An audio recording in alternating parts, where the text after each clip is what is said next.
અમીરગઢ ન્યાય મંદિર ખાતે પહેલી લોક અદાલત યોજાઈ।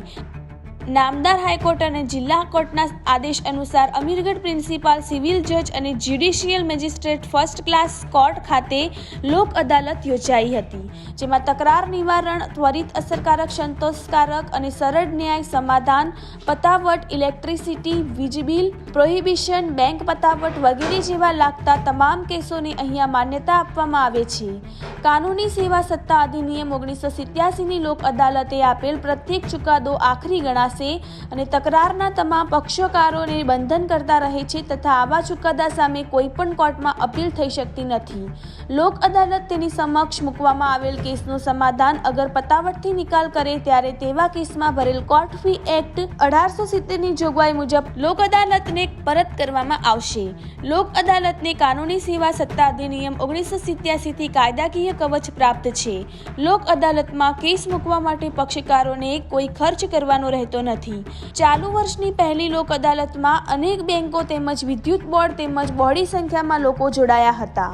લોક અદાલતથી ઉપરોક્ત કેસોનો ત્વરિત અને ઝડપી નિકાલ આવવાથી કોર્ટ ખાતે કેસોનું ભારણ ઘટે છે અને અન્ય મહત્વના અને મોટા કેસોને પ્રાધાન્ય આપી શકાય છે।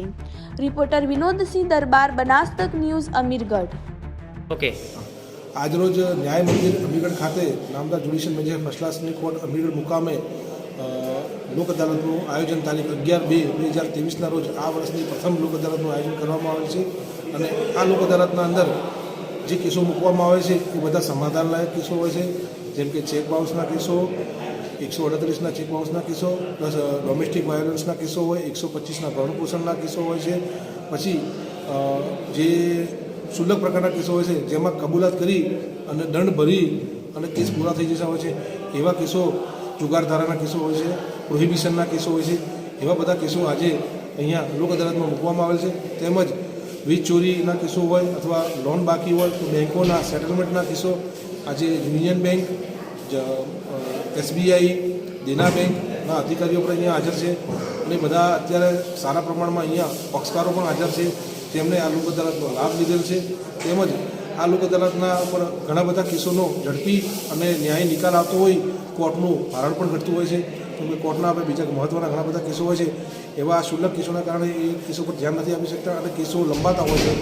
તો નામદાર સુપ્રીમ કોર્ટ અને નામદાર ગુજરાત હાઈકોર્ટની સૂચનાના મુજબ દર વર્ષે આવી વર્ષમાં 2 થી 3 લોક અદાલતો કરવામાં આવતી હોય છે અને આ વર્ષની પહેલી લોક અદાલત છે અને હું કહીશ કે સારા સંખ્યામાં લોકોએ હાજર રહીને એનો લાભ લીધો હોય। આજની લોક અદાલત